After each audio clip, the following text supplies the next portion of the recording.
A prehistoria, Paleolítico.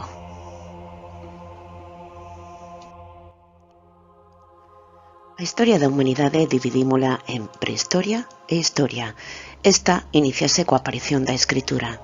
A súa vez, a prehistoria subdivídese en Paleolítico, Neolítico e Idade dos Metais, mentres que a historia en Idade Antiga, Idade Media, Idade Moderna e Idade Contemporánea.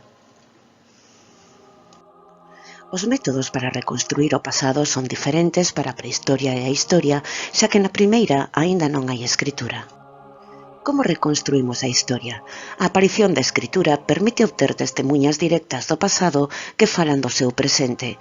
Os textos escritos que nos deixaron aportan moita información para reconstruir o pasado. E como reconstruir a prehistoria? Os restos materiais proporcionan pistas que nos interpretamos. Como podemos localizar os depósitos arqueolóxicos? Moitas veces son achados casuais por prácticas agrícolas ou por remover a terra con maquinaria, pero ás veces son tamén causa da súa destrución. A prospección arqueolóxica é o conxunto de técnicas encamiñadas á procura dun depósito, é dicir, as pistas que nos conducen a el, e as covas son un potencial lugar de interese. A forma do terreo tamén proporciona pistas, así como a tradición oral ou a toponimia. Lugares como Castro Verde, o Castro ou Castro Landín delatan a presenza de castros. A fotografía aérea facilita a localización e delimitación dos depósitos, se ben é menos útil nos achados máis antigos, pois no Paleolítico non se facían construcións permanentes. As catas arqueolóxicas son as divisións en cadrados dos depósitos para facer un estudo sistemático. Require paciencia e sumo cuidado. Canto máis antigo é o depósito, máis pequenas son as catas e minucioso o traballo. Calquera pequeno resto pode ser valioso. Este minucioso traballo require o peneirado da terra na procura de pequenos restos. No laboratorio analízanse e fanse coincidir ata poder interpretalos. Como saber de que época son os restos? Vexamos algunhas técnicas de datación. A proba do carbono 14 permite determinar a cantidade que queda de carbono 14 nun fósil, o que facilita a súa datación. A estratigrafía permite unha datación obtida en relación co contexto onde o fósil é atopado. Os estratos inferiores darían datas máis antigas que os superiores. Para interpretar os restos materiais tamén se acude a ciencias auxiliares como a etnoarqueoloxía, é dicir, o estudo de sociedades tribais na actualidade. Con todo, a prehistoria segue chea de enigmas. Dividimos a prehistoria en Idade de Pedra, subdividida a súa vez en Paleolítico e Neolítico, e Idade dos Metais, subdividida en Idade do Cobre, Idade do Bronce e Idade do Ferro. O Paleolítico é o período máis longo da historia da humanidade, pois abarca o 99% da mesma, pois se estende desde hai uns 2,8 millóns de anos, en África, ata hai uns 10.000 anos. E vexamos como era a tecnoloxía do Paleolítico. Paleolítico significa pedra antiga, pois as ferramentas máis habituais eran de pedra que se tallaban. Neolítico, en cambio, significa pedra nova, pois a pedra está xa puída. Para fabricar as ferramentas, primeiro seleccionaban unha pedra a que se lle dá unha primeira forma. Despois, cun percutor de pedra, elabórase un fío cortante e finalmente se perfilan as formas cun martelo de oso. Materiais como o sílex ou a cuarcita permitían crear arestas moi afiadas. A procura destes materiais fixo nacer a primeira minaría da historia. E as primeiras ferramentas das que temos constancia foron feitas polo Homo habilis. África hai máis de 2 millóns de anos. Estas primeiras ferramentas son do Paleolítico inferior, eran cantos tallados. Non só interesaba a peza nuclear, senón tamén as lascas cos seus fíos cortantes. Son ferramentas feitas polo Homo habilis. Co Homo erectus hai un importante avance na industria lítica. Aparecen os bifaces. Os bifaces son característicos do Paleolítico medio. Son pedras talladas polas dúas caras. Tiñan múltiples funcións. Non só servían como machadas, tamén para cortar, raspar, perforar. Os primeiros bifaces fixéronse en África hai 1,5 millón de anos. Hai máis de 100.000 anos se inicia a época do dominio neandertal en Europa. As técnicas son máis elaboradas e as ferramentas máis específicas. Hai máis de 30.000 anos iníciase o Paleolítico Superior, coincidindo cos últimos períodos das glaciacións. Desenvólvese unha industria especializada e non só lítica. Os neandertais comezan a ter problemas para subsistir e a ser substituídos polo Homo sapiens. Vexamos o aspecto que terían as ferramentas. Eran armas moi eficaces, confeccionadas con oso, puntas de pedra, algunhas moi afiadas e pequenas.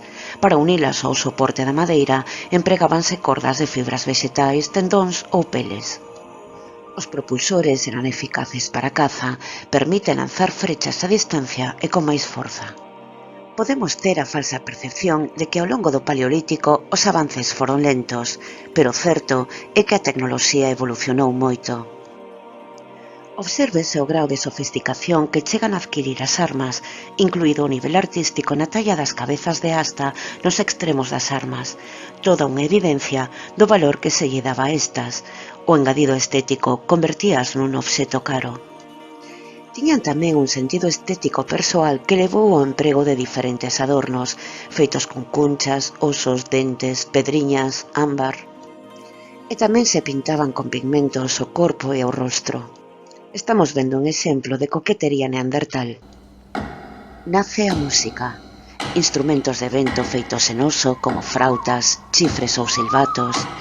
Esta frauta de Eslovenia pénsase que é o instrumento musical máis antigo do que temos noticia. Probablemente foi feito por algún neandertal. As buguinas ou caracolas eran usadas como instrumentos de vento e deberon ter diferentes instrumentos de percusión. E tamén apareceron xoguetes. Como exemplo, estas figuriñas que vemos á esquerda, bonecas, como esta marioneta de marfil de 26.000 anos atopada en Moravia. Confeccionaban a roupa con pel, obtida a partir do principal recurso, a caza. Era tamén o material ideal para combater o intenso frío. A pel obtida da caza era empregada para roupa, recipientes como bolsas e tamén para vivendas temporais. Unha prenda confeccionábase cun punzón, cun agulla de oso, tendóns. A navegación na prehistoria. Empregábanse tecnoloxías variadas, con madeira, baileirando un tronco, con peles, trenzando fibras. Estamos vendo a reconstrucción de diferentes tipos de embarcacións. Así serían as canoas feitas en coiro. Estas travesías adoitaban ter por obxectivo a pesca, a caza de focas, pero tamén temos evidencias en Xapón de longos traxectos a illas volcánicas na procura de obsidiana, unha pedra volcánica de cor negra e fíos moi cortantes, polo que era valiosa para facer ferramentas, funcionaban como coitelos afiados. A vida no Paleolítico. Non tiñan poboados permanentes, eran nómades, pois se trasladaban en busca de alimento. Organizábanse en clans e grupos familiares de 30 a 40 membros. As persoas anciás, as mulleres, eran moi valoradas. Había un reparto das tarefas, pois o traballo cooperativo garantía a supervivencia do grupo. Ás veces, os refuxios naturais como as covas só se utilizaban para unha noite, noutras ocasións podían ser máis ou menos duradeiros. De feito, algunhas covas foron ocupadas durante períodos longos ata que a falta de recursos obrigaba ao desprazamento. Só a entrada era usada como refuxio. As zonas máis profundas ás veces eran santuarios onde se pintaban escenas de caza. Algúns asentamentos podían ser máis duradeiros, pero ningún era permanente. Eran campamentos estacionais. A economía do Paleolítico é depredadora, pois non producen os alimentos. A agricultura e a gandería non aparecen ata o Neolítico.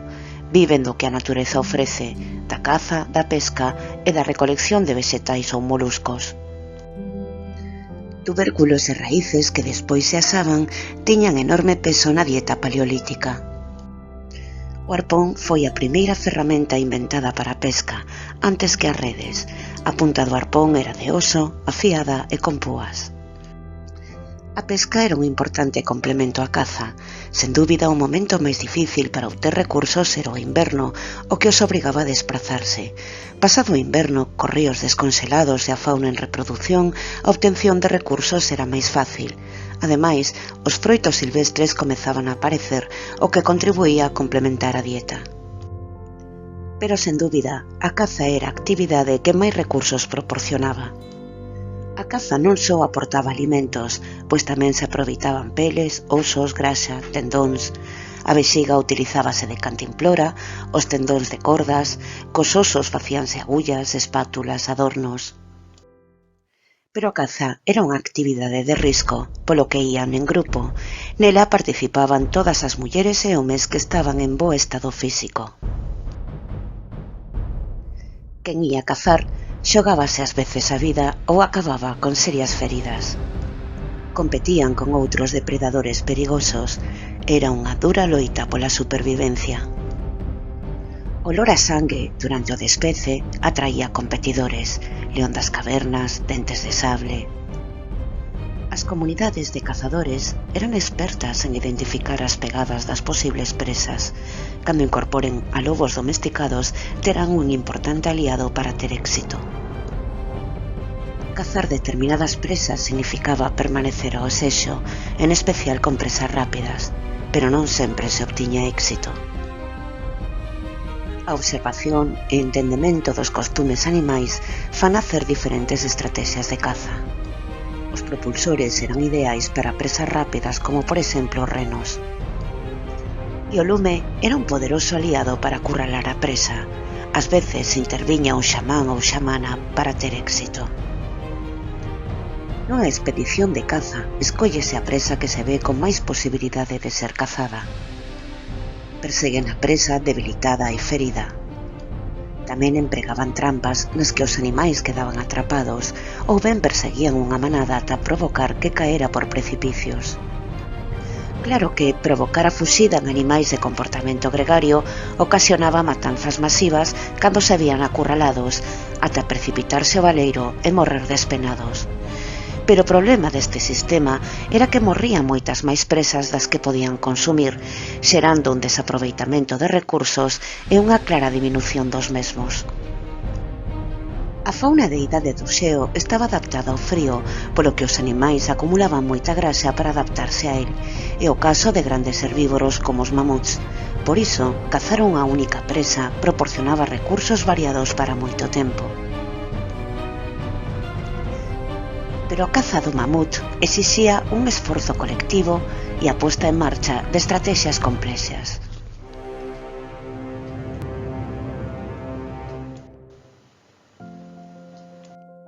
Estamos vendo cazadores neandertais. Durante 10.000 anos conviviron co Homo sapiens. Como vimos, as entradas das covas serviron de vivenda temporal. Eran habitadas na súa parte máis externa onde chegaba a luz do sol. Pero durante o Paleolítico superior non as habitaban tal cal, senón que as acondicionaban, creando zonas de habitación a modo de tendas de campaña feitas en peles. Temos evidencias de campamentos paleolíticos semipermanentes. O sistema de construción das vivendas é variado segundo as rexións e as épocas. Tamén había vivendas curiosas e sumamente elaboradas, como as feitas con osos de mamuts. A primeira vez que se atopou unha vivenda deste tipo foi en 1965 en Ucraína, cando un agricultor descubre unha incrible acumulación de enormes osos. Comezaba a escavación do lugar. Con posterioridade aparecerían máis exemplos noutras zonas de Europa. Unha destas vivendas atopadas en Ucraína tiña un cráneo de mamut no seu interior. Apareceu decorado con pintura. Ademais, tiña moitos sinais de ser golpeado en sucesivas ocasións. Tal vez foi empregado como elemento de percusión a modo de tambor nun ritual descoñecido. E tal vez tamén esta vivenda era un santuario. Para resistir ás baixas temperaturas do inverno, as chozas de osos de mamuts cubríanse con grosas capas de coiro. É probable que estes asentamentos foran bastante duradeiros e que permanecían en pé cando os seus poboadores se desprazaban para volver a ocupalos despois. As vivendas podían chegar a ser moito máis confortables do que pensamos. As peles proporcionaban un ambiente cálido. O dominio do lume. Aínda que o Homo erectus xa empregaba o lume procedente de incendios naturais, aprendeuse a producilo despois. E existían diferentes técnicas, por rozamento, frotando paus, con sistemas que foron perfeccionando despois no tempo, por percusión con pedras, provocando chispas que se aplican a material que faga de combustible. O lume aportou enormes vantaxes. Empregábase na caza, para espantar animais, para cociñar, favorecendo a eliminación de parásitos e digestións menos pesadas, para quentarse, para iluminarse. E como vemos nas imaxes, había diferentes sistemas para elaborar lámpadas. A luz e a calor permitiu prolongar as actividades cando se ia ao sol. Iso favoreceu a formación de comunidades e o intercambio de ideas e coñecementos que estimulan o progreso. Estreitos lazos sociais, a luz do lume transmitíanse contos e lendas que por tradición oral pasan de xeración en xeración creando culturas. O hábitat humano fíxose máis confortable, mellorando o benestar social. A súa importancia fixo que o lume se asociara a rituais máxicos. Xamanismo, maxia, relixión e medicina. Unha xamana e un xamán tiñan coñecementos do poder medicinal e alucinóxeno de algunhas plantas. Eran tamén curandeiras e curandeiros e entraban en contacto cos espíritus protectores. A estas persoas se lle recoñecía autoridade, pois se supoñía que tiñan sabedoría, ben pola idade ou ben por ter coñecementos en plantas medicinais nunha época na que medicina e maxia se mesturaban. Nos seus rituais adoitaban disfrazarse coas peles de algún animal, probablemente coa pretensión de favorecer a caza, que era a principal fonte de alimento. Parece que era bastante habitual que este oficio fose exercido por mulleres. Así o demostran numerosos enterramentos de mulleres con abundantes adornos e obxetos rituais que evidencian que foron importantes na comunidade. Realizaban rituais de curación para nós descoñecidos, nos que a música e a danza deberon ser un complemento importante. Estes rituais no interior das covas, co lume, as luces, as sombras, danzas e os ecos de música e cantos favorecían o estado de trance. A paisaxe e a colonización do mundo. Era unha paisaxe predominantemente branca, propia da idade do xeo. O Paleolítico coincide co Pleistoceno, a era glaciar do Cuaternario. Na actualidade seguimos no Cuaternario, pero no Holoceno, moito máis cálido. A última glaciación empezou hai aproximadamente 100.000 anos e rematou entre hai 15.000 ou 10.000 anos. Boa parte de Europa estaba sepultada baixo unha capa de xeo ou neve de varios kilómetros de espesor. Era posible chegar ás illas británicas camiñando sobre o xeo. As terras emerxidas do Mar do Norte e no Canal da Mancha unían Francia con Inglaterra. O estreito de Gibraltar conectaba facilmente Andalucía con Marrocos ao reducirse sensiblemente a distancia entre ambos. A Europa libre de xeos era unha inmensa tundra parecida á da fotografía. O groso manto de xeo que percorría o hemisferio norte supoñía un importante descenso do nivel do mar, un descenso global duns 120 metros, o que favoreceu que a humanidade colonizara todo o planeta, pois era posible a comunicación entre continentes, e no mar había illas e chairas que hoxe están somerxidas. O estreito de Bering, que separa Eurasia de América, estaba parcialmente coberto por xeo, e como o nivel do mar era máis baixo, había grandes chairas emerxidas, o que permitiu o paso de grupos humanos dun continente a outro. Isto aconteceu hai 12.000 anos, aínda que os últimos estudos apuntan a polo menos hai 24.000. A chegada a América debeuse facer a pé e tamén en embarcacións. É probable que seguindo peixes, focas e outras presas marítimas que cazaban, algúns pescadores chegaran de Siberia Oriental a Alaska en canoas. Se ven hai outras hipóteses. Cando se inicia o Holoceno, a finais do Paleolítico, as temperaturas suben, provocando o desxeo e a subida do nivel do mar. O estreito de Bering sería tragado polo mar, desaparecendo a comunicación entre Eurasia e América. E así foi como a humanidade colonizou o mundo, buscando recursos. Cando escaseaban ali onde estaban, poñíanse en marcha. É o nomadismo. Desde as orixes africanas, a humanidade chegou a todas partes. A fauna. O clima frío do Pleistoceno explica a abundancia de macrofauna de herbívoros e carnívoros en competencia co ser humano. Entre estes estaban os mamuts. Os mamuts lanudos vagaron pola Terra durante 5 millóns de anos ata a súa extinción hai uns 4.000 anos. Probablemente se extinguiron debido ao cambio climático. En illas de Alaska ou Siberia duraron algo máis. O rinoceronte lanudo poboaba parte do continente europeo e o norte de Asia. Extinguiuse hai uns 14.000 anos polo cambio climático.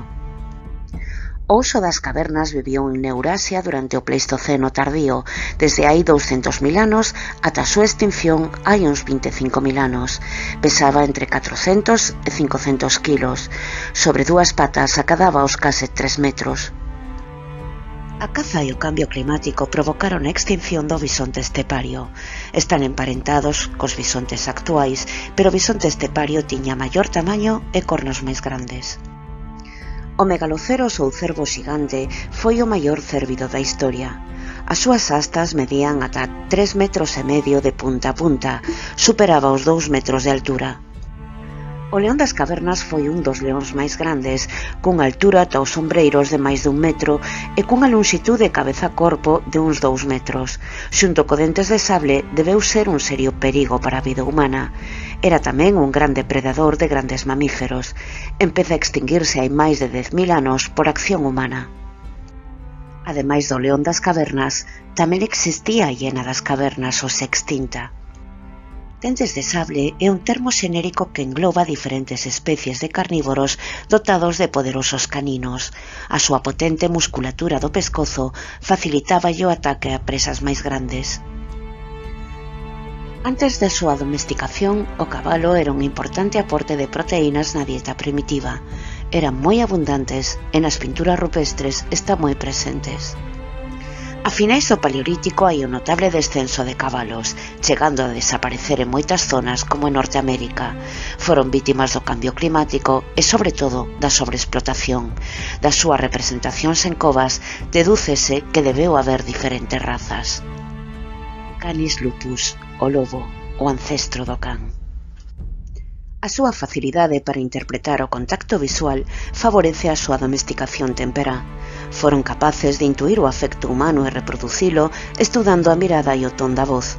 Axudouno a establecer vínculos cos humanos ata o punto de ser aceptado.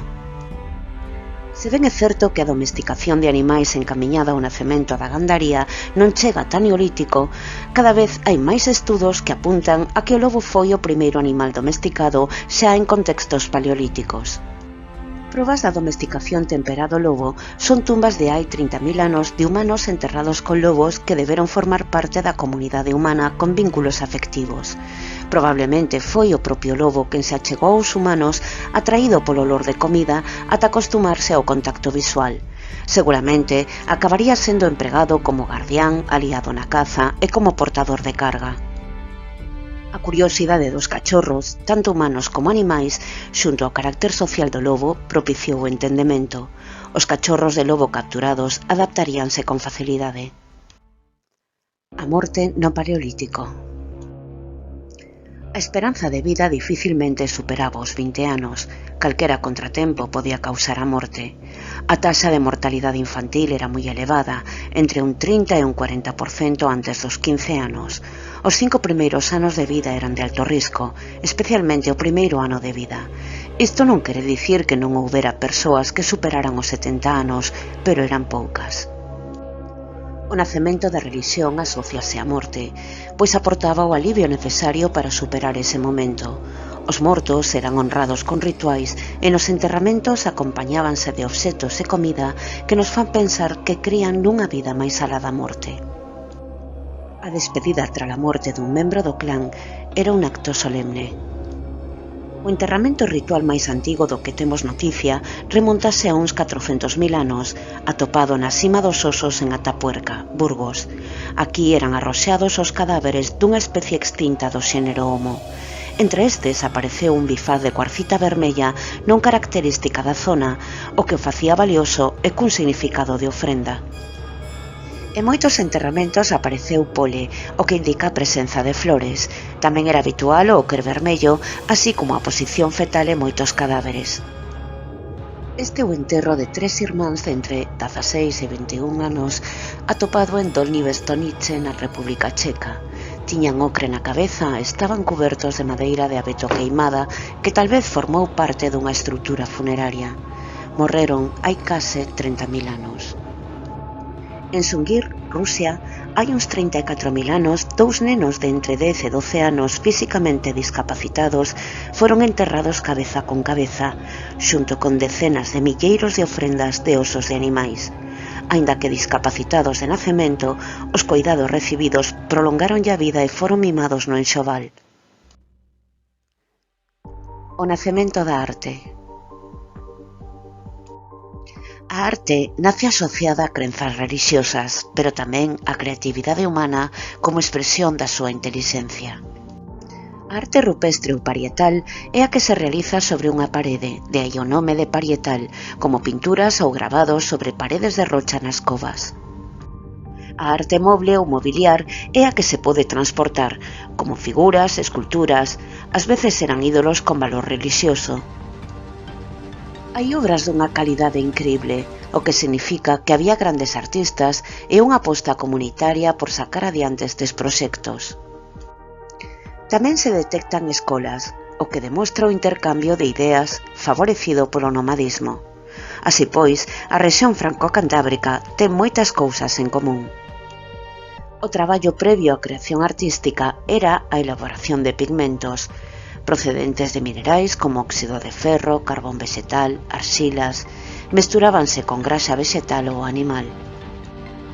A pintura de mans debeu ter un significado ritual ou religioso. As mans poden aparecer en positivo ou negativo. Eran súplicas aos deuses e deusas? Tiñan unha función de protección? Ás veces non presentan todos os dedos. Eran amputacións, dedos pregados que queren comunicar algo nunha linguaxe descoñecida? A maior parte da representación son animais, pois deles dependía o sustento. Pénsase que isto era para propiciar a caza e a súa abundancia, pois vense tanto animais feridos por flechas como femias preñadas. A isto chamámoslle maxia propiciatoria ou maxia simpática. O máis habitual son bisontes, cabalos, cervos, executados con gran realismo e ás veces en dimensións monumentais. As representacións humanas son moi escasas e as que hai parecen ser xamáns danzantes con atributos animais.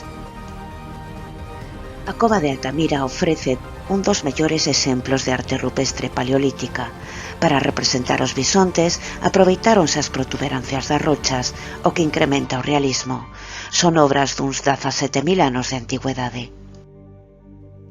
Como curiosidade, o investigador Marc Acema, tras estudar as diferentes sobreimpresións de siluetas, chegou á conclusión de que se buscaba reproducir o movemento mediante o xogo das luces dos fachos. No seu documental Cando o Homo sapiens facía cine, expón a súa teoría, segundo a cal estaríamos ante os primeiros GIFs ou secuencias da historia. Na arte rupestre tamén se facían relevos, incisións nas rochas para crear formas. Un exemplo de alto relevo son os bisontes de Tuta Dubert, modelados en arxila. No chan quedaron inmortalizadas pegadas, tal vez dunha danza ritual. E para rematar, a arte mobiliar, é dicir, obxetos que podemos transportar.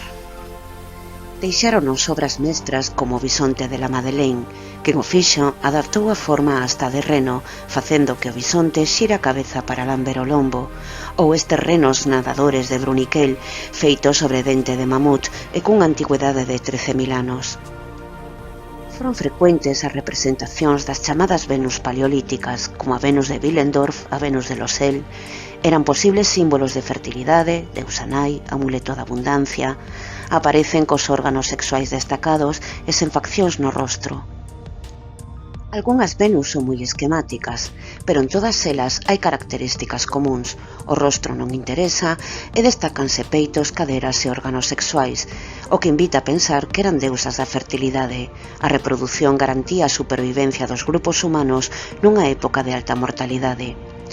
A Venus de Brasenpuy, feita en marfil de mamut, afástase do prototipo de Venus paleolítica, co cabelo recollido nunha especie de rede. E se resucitáramos os neandertais?